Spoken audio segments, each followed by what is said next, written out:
ಬೆಂಗಳೂರು ಹೊರವಲಯದ ದೇವನಹಳ್ಳಿ ಮಾರ್ಗದಲ್ಲಿರುವ ದೊಡ್ಡಜಾಲ ರೈಲ್ವೆ ನಿಲ್ದಾಣವು ಬ್ರಿಟಿಷರ ಕಾಲದ ಅತ್ಯಂತ ಹಳೆಯ ಮತ್ತು ಸುಂದರವಾದ ಪಾರಂಪರಿಕ ಹೆರಿಟೇಜ್ ರೈಲು ನಿಲ್ದಾಣಗಳಲ್ಲಿ ಒಂದಾಗಿದೆ. ಇದರ ನಿರ್ಮಾಣ ಈ ರೈಲು ನಿಲ್ದಾಣವು Bengaluru Chikkaballapura light railway line ಯೋಜನೆಯ ಭಾಗವಾಗಿ 1915ರ ಆಗಸ್ಟ್ನಲ್ಲಿ ನಿರ್ಮಾಣಗೊಂಡಿತು. ಆಗ ಇದು ನರೋ ಗೇಜ್ ಮೀಟರ್ ಗೇಜ್ ಮಾರ್ಗವಾಗಿತ್ತು. ಮೈಸೂರು ಸಂಸ್ಥಾನ ಅಂದಿನ ಮೈಸೂರು ಮಹಾರಾಜರ ಆಡಳಿತಾವಧಿಯಲ್ಲಿ ಮತ್ತು ಬ್ರಿಟಿಷರ ಸಹಯೋಗದೊಂದಿಗೆ ಈ ರೈಲು ಮಾರ್ಗವನ್ನು ಅಭಿವೃದ್ಧಿಪಡಿಸಲಾಯಿತು.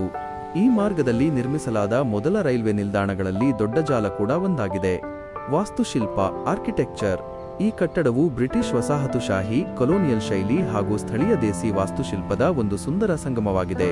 ಇದರ ವಿಶಿಷ್ಟವಾದ ಓರೆಯಾದ ಮಂಗಳೂರು ಹೆಂಚಿನ ಮೇಲ್ಛಾವಣಿ, ಗೇಬಲ್ಡ್ ರೂಫ್ ಮತ್ತು ದೊಡ್ಡದಾದ ವರ್ತುಲಾಕಾರದ ಕಿಟಕಿಗಳು, ಸರ್ಕ್ಯುಲರ್ ವಿಂಡೋಸ್ ಹಿಂದಿನ ಕಾಲದ ವಿನ್ಯಾಸವನ್ನು ನೆನಪಿಸುತ್ತವೆ.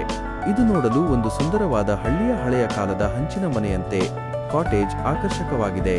ಪ್ರಸ್ತುತ ಸ್ಥಿತಿ ಮತ್ತು ಮರುಸ್ಥಾಪನೆ ದೀರ್ಘಕಾಲ ನಿರ್ಲಕ್ಷ್ಯಕ್ಕೊಳಗಾಗಿ ಶಿಥಿಲಗೊಂಡಿದ್ದ ಈ ಐತಿಹಾಸಿಕ ಕಟ್ಟಡವನ್ನು ನೈಋತ್ಯ ರೈಲ್ವೆ SWR ಮತ್ತು INTACH Indian national trust for art and cultural heritage ಸಂಸ್ಥೆಯು ಒಪ್ಪಂದ ಮಾಡಿಕೊಂಡು ಅತ್ಯಂತ ಹುಷಾರಾಗಿ ಮೂಲ ರೂಪ ಉಳಿಯುವಂತೆ ಜೀರ್ಣೋದ್ಧಾರಗೊಳಿಸಿವೆ. ಪ್ರಸ್ತುತ ಇದನ್ನು ಕೇವಲ ರೈಲು ನಿಲ್ದಾಣವಾಗಿ ಮಾತ್ರವಲ್ಲದೆ ಸ್ಥಳೀಯ ಕಲೆ, ಇತಿಹಾಸ ಹಾಗೂ ಸಂಸ್ಕೃತಿಯನ್ನು ಬಿಂಬಿಸುವ ಸಾಂಸ್ಕೃತಿಕ ಕೇಂದ್ರ, ಆರ್ಟ್ ಅಂಡ್ ಕಲ್ಚರಲ್ ಸೆಂಟರ್ ಅಥವಾ ಪ್ರವಾಸಿ ತಾಣವಾಗಿ ರೂಪಿಸುವ ಯೋಜನೆಯಿದೆ. ಬೆಂಗಳೂರು ಅಂತಾರಾಷ್ಟ್ರೀಯ ವಿಮಾನ ನಿಲ್ದಾಣದ ಹತ್ತಿರದಲ್ಲೇ ಇರುವ ಈ ನಿಲ್ದಾಣವು ಅಂದಿನ ರೈಲ್ವೆ ಇಂಜಿನಿಯರಿಂಗ್ ಮತ್ತು ಹಳೆಯ ಕಾಲದ ನೆನಪುಗಳನ್ನು ಹೊತ್ತು ನಿಂತಿರುವ ಒಂದು ಪ್ರಮುಖ ಹೆರುಗುರುತಾಗಿದೆ.